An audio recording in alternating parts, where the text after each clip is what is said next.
શ્રી, હું આપને પ્રશ્ન પૂછું છું, કેમ ત્યારે પશ્ચિમનો કચરો પૂર્વમાં લાવો ત્યારે મેન્ટેન ખર્ચ નહીં વધતો?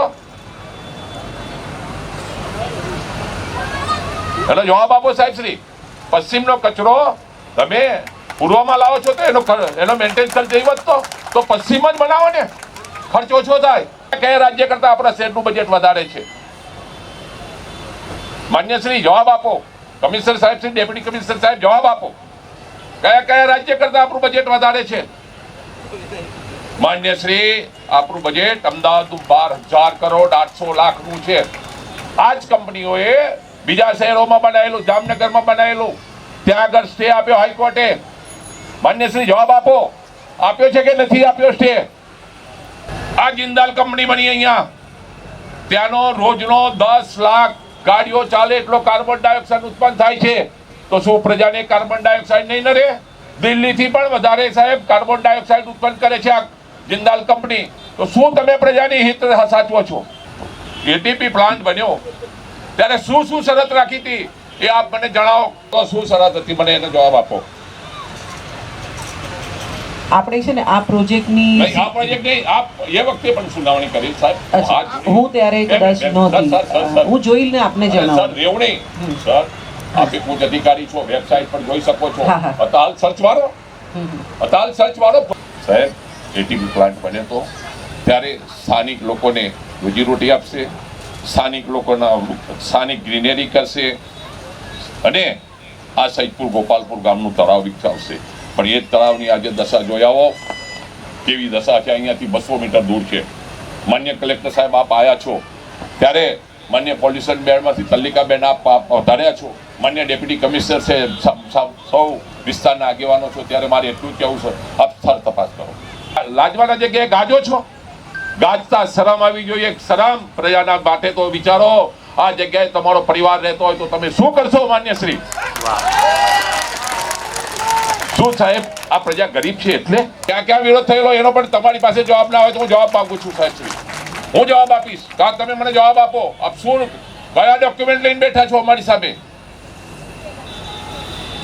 સ્લમ વિસ્તાર ડેવલપમેન્ટ કરારથી જ્યારે બનાવે છે ત્યારે સારી સારી કયા કયા વિસ્તારમાંથી તમને નહીં બનાવવા દીધો એનો તમે મને જવાબ આપો. જવાબ આપો સાહેબ. કયા વિસ્તારમાંથી લોકોએ આંદોલન કરીને બંધ કરાયો? માન્ય ટેકનિકલ સાહેબ શું આપતો? આપણી જોડે માહિતી હોવી જોઈએ. કેમ માહિતી નથી? શું લઈને બેઠા છો? પ્રોજેક્ટ રિલેક્સ વિશે બોલું છું. પ્રોજેક્ટ રિલેક્સ સિવાય એક શબ્દ નહીં બોલું. સ્લમની વાત નથી કરી. કેમ જે સ્લમ બને તો એ લોકોને ગરીબ વસ્તી પડે છે. 5 કિલોમીટર દૂર લઈ જાય તો શું વાંધો છે? કોર્પોરેશનની બીજી જગ્યાઓ ઘણી પડી છે 5 કિલોમીટર દૂર. ત્યાં બનાવો, ત્યાં કોઈ માનવ વસાહત નથી, કોઈને તકલીફ ના થાય. તો સાહેબ અમારી ગરીબ પ્રજાને ન્યાય આપો અને અમારી વાત સાંભળો. લેન્ડફિલ સાઇટ બનાવો પણ અહીંયાથી દૂર લઈ જાઓ. એટલી જ અમારી સર્વેની. ક્યાસપુર, સૈદપુર, પીપરજ, પંચાણું, સાવાડી, નારોલ, રાણીપુર, દાડી લીમડા, બહેરામપુરા બધી વસ્તીની અમારી આજીજીભરી વિનંતી છે. સાહેબ આપણને ખબર છે કે આપણી કોર્પોરેશનની જગ્યા કેટલી છે, કેટલા એકર છે, એ જગ્યાની શું હાલત છે અત્યારે?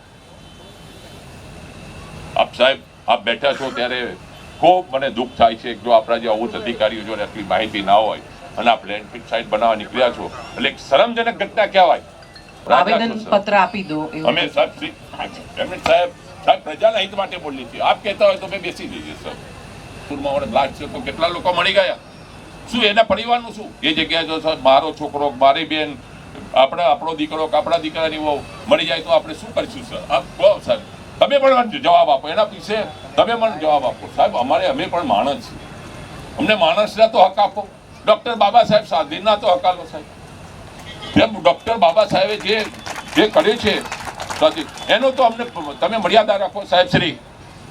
અમારા સ્ટેન્ડિંગ કમિટીના ચેરમેન માનનીય શ્રી દાણી સાહેબે પણ કબૂલેલું ખબર છે ને આપણે ભ્રષ્ટાચાર વિશે યાદ છે ને સાહેબ? સોલિડ વેસ્ટ માટે માન્ય શ્રી કેમ સાહેબ ગાજો છો, સારી રીતે બોલો છો તો અત્યારે એનો તો જવાબ આપો સાહેબ. તમે તો ગાજો છો કે અમે આમ કરીશું તેમ કરીશું સાહેબ, એનો જવાબ આપો પ્રજાને. પ્રજા બેઠી છે સાહેબ શ્રી. ગાજો નહીં, લાજો, લાજો સાહેબ, લાજો, લાજવું જોઈએ. આ જગ્યાએ જો તમારા પરિવાર હોય તો તમે શું કરો સાહેબ?